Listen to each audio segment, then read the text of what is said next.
Cause and effect. You may still complain about fear, but you nevertheless persist in making yourself fearful.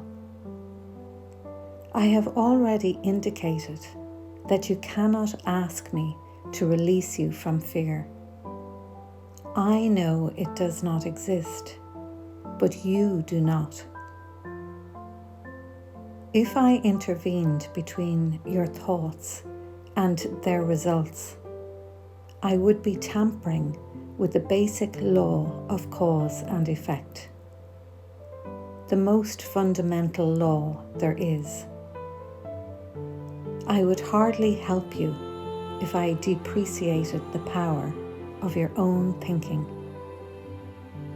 This would be in direct opposition to the purpose of this course. It is much more helpful to remind you that you do not guard your thoughts carefully enough. You may feel that at this point it would take a miracle to enable you to do this, which is perfectly true. You are not used to miracle-minded thinking, but you can be trained to think that way. All miracle workers need that kind of training. I cannot let you leave your mind unguarded, or you will not be able to help me. Miracle working entails a full realization of the power of thought in order to avoid miscreation. Otherwise, a miracle will be necessary to set the mind itself straight, a circular process that would not foster the time collapse for which the miracle was intended. The miracle worker must have genuine respect for true cause and effect as a necessary condition for the miracle to occur. Both miracles and fear come from thoughts. If you are not free to choose one, you would also not be free to choose the other. By choosing the miracle, you have rejected fear, if only temporarily. You have been fearful of everyone and everything. You are afraid of God, of me, and of yourself. You have misperceived or miscreated us and believe in what you have made. You would not have done this if you were not afraid of your own thoughts. The fearful must miscreate because they misperceive creation. When you miscreate, you are in pain. The cause and effect principle now becomes a real expediter, though only temporarily. Actually, cause is a term properly belonging to God, and His effect is His Son. This entails a set of cause and effect relationships totally different from those you introduce into miscreation. The fundamental conflict in this world, then, is between creation and miscreation. All fear is implicit in the second, and all love in the first. The conflict is therefore one between love and fear. It has already been said that you believe you cannot control fear because you yourself made it, and your belief in it seems to render it out of your control. Yet any attempt to resolve the error through attempting the mastery of fear is useless. In fact, it asserts the power of fear by the very assumption that it need be mastered. The true resolution rests entirely on mastery through love. In the interim, however, the sense of conflict is inevitable, since you have placed yourself in a position where you believe in the power of what does not exist. Nothing and everything cannot coexist. To believe in one is to deny the other. Fear is really nothing, and love is everything. Whenever light enters darkness, the darkness is abolished.